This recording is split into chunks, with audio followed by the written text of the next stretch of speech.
Throughout the course of African history, many leaders have faced perilous ends, signaling the tumultuous nature of politics in certain periods and regions. Patrice Lumumba fought for the freedom of his country, and he was killed for that.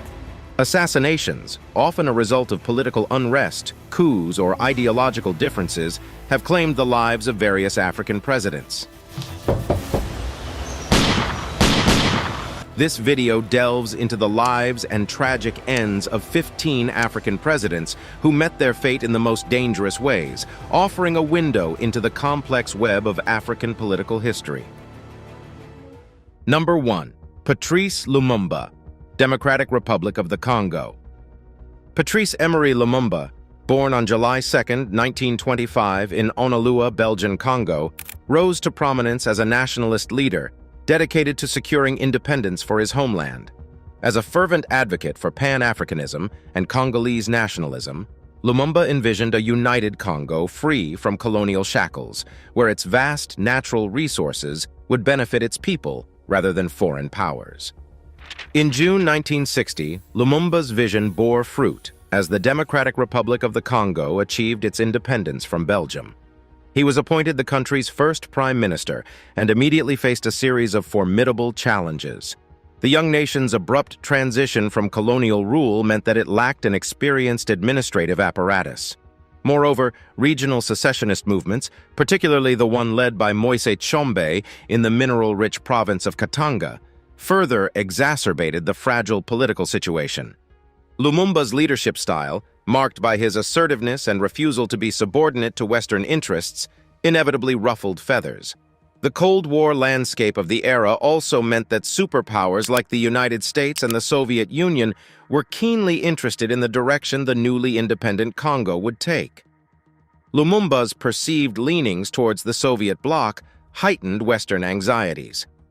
By September 1960, with the Congo in political turmoil and Lumumba's government facing opposition from multiple fronts, President Joseph Kasavubu dismissed him. However, Lumumba contested the dismissal, resulting in a power struggle.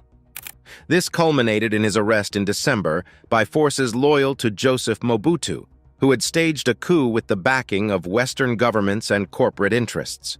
Lumumba's end came tragically on January 17, 1961. He was executed by a firing squad in Katanga, a death orchestrated by Belgian officers and secessionist leaders, with tacit approval from the United States Central Intelligence Agency. The murder of Lumumba, a leader with vast potential and vision for a united and prosperous Congo, remains one of Africa's most poignant political assassinations. His legacy continues to inspire movements for justice, sovereignty, and dignity across the continent and beyond. Number 2. Sylvanus Olympio, Togo. Sylvanus Olympio, born on September 6, 1902 in Lome, which was then part of the German colony of Togoland, stands as a monumental figure in Togo's journey to independence. An educated man with a vision for a prosperous and autonomous Togo, Olympio pursued his studies in London and then worked for a while in the United States. On returning to Togo, he was determined to free his homeland from the yoke of colonial rule. Olympio's leadership skills quickly propelled him to the forefront of Togo's independence movement. With his dynamic approach and articulate oratory, he successfully rallied masses in support of ending the French colonial rule. His efforts bore fruit when Togo gained independence in 1960, and he became the nation's first president. However, the dawn of independence brought its set of challenges. As president, Olympio faced the Herculean task of unifying a country fragmented by colonial legacies and building a robust economy from the ground up. His approach to nation-building, which leaned towards centralized control, led to the marginalization of certain segments of the Togolese military, especially those who had served in the French colonial army. By early 1963, rumblings of discontent had grown louder. Economic struggles, coupled with dissent from marginalized military factions, created an environment ripe for upheaval. And on January 13, 1963, these tensions reached their tragic climax. In the early hours, as a military coup unfolded, Olympio tried to seek refuge in the United States Embassy but was denied entry. He was subsequently captured and assassinated outside the embassy, becoming the first African head of state to be overthrown in a coup. The assassination of Sylvanus Olympio was a momentous event in African politics. It set a precedent for military interventions in African states, a trend that would unfortunately recur across the continent in the years to come. Today, Olympio is remembered not just for his tragic end, but for his unwavering dedication to Togo's independence and his vision of a prosperous and unified nation. Number 3. Ngarta Tombal Baye, Chad. Ngarta Tombal Baye, born on June 15, 1918, in the southern region of Chad, emerged as a beacon of hope and change for a nation desiring to shake off the chains of colonial domination. Educated initially in missionary schools, Tombal Baye later trained as a teacher, thereby grounding himself in an understanding of grassroots issues and the immense transformative potential of education. When Chad started its journey towards independence from France, Tombal Baye's leadership qualities rapidly propelled him into the limelight. He became an influential figure in the Chadian Progressive Party, PPT, which played a pivotal role in steering the country towards sovereignty. With Chad achieving independence in 1960, Tombal Baye was appointed its first president, a testament to his perceived capability and popularity. Tombal Baye's presidency, however, was not without challenges. While his intent to modernize and unite Chad was evident, his methods were often seen as authoritarian. He suppressed opposition, curtailed freedoms, and at times resorted to traditional practices like the initiation rites of the Yondo to foster unity and loyalty. Such tactics, combined with a perceived favoritism towards the Christian South over the Muslim North, sowed seeds of discontent. By the early 1970s, Chad was a cauldron of unrest. Rebel factions, particularly from the northern regions, began actively opposing Tombal Baye's rule. The president's response was a mix of forceful suppression and efforts at appeasement, including changing his Christian name, Francois, to the African name Ngarta. However, the measures did little to stabilize the situation.